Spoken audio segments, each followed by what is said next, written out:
Hi, I'm Tiffany. The pose of the day today is crow pose, and this is not my favorite pose. A lot of the poses that I've led you through are my favorite poses. This one is not.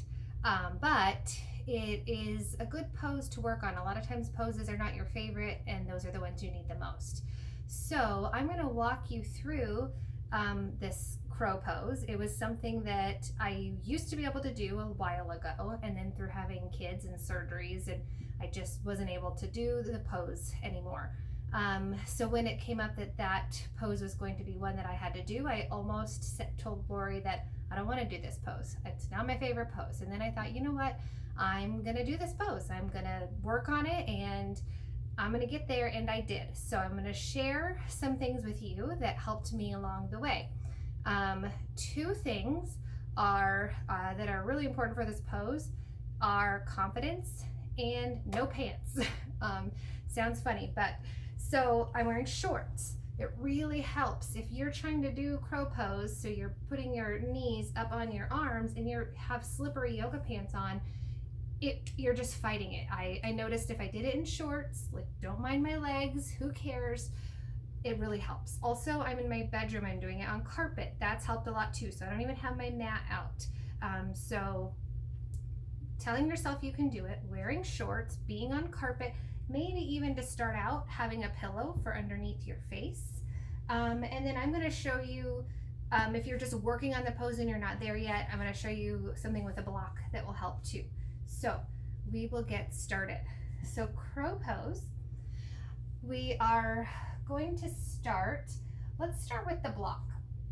What you can do with the block, if you're sturdy, you can stand on your block.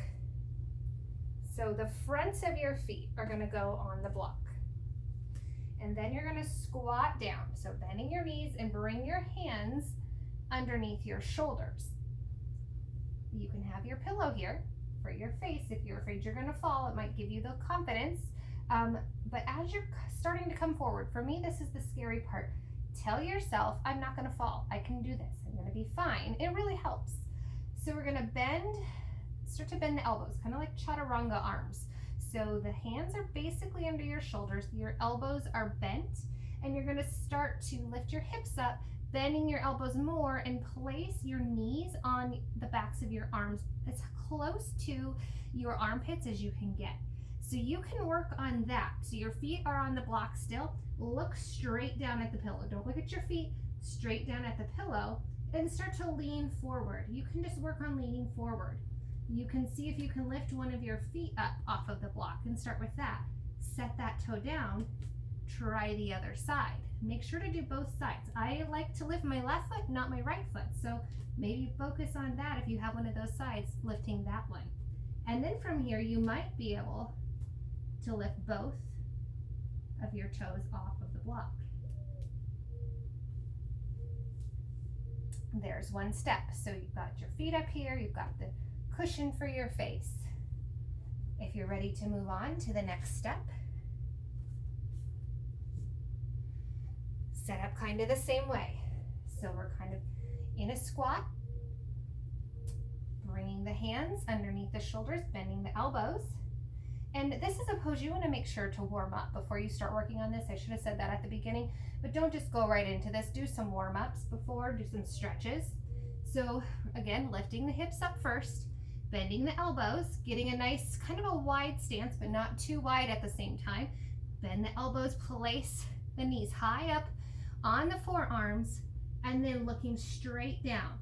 Start to lift, again, maybe just one foot up. And then maybe you can lift both feet up.